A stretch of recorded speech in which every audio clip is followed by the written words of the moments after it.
As malas condicións climatolóxicas provocaron unha demora na instalación da cuberta do Polideportivo de Bergondo. Sen embargo, nas últimas semanas a empresa retomou as obras que están a piques de concluir. Rematarían a cuberta, deixarían tamén a lista a soleira que sirve de base para a pista de xogo e para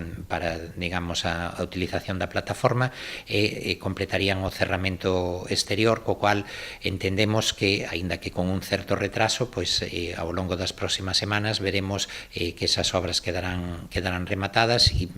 confiamos que antes do remate do curso escolar, pois polo menos algunha das actividades xa se podan desenvolver ali. A nova infraestrutura dará servizo non só aos 400 alumnos con que conta o Colexio Felipe de Castro, senón tamén a outros clubs e entidades deportivas da zona que a partir deste verán xa poderán facer uso do pabillón. A utilización por parte dos outros clubes e dos demais usuarios pois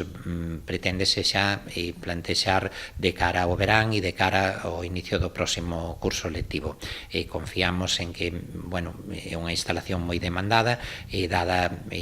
tanto o volumen de usuarios que ten o propio colexio, no que hai 400 nenos que farían uso desas instalacións e logo tamén as distintas entidades deportivas que requiren de unha superficie adicional. A pesar da súa distancia co casco urbano, o emprazamento da nova instalación dará un servizo de proximidade ás zonas de Bergondo, Campo de Noia, Argalo e Sobreviñas.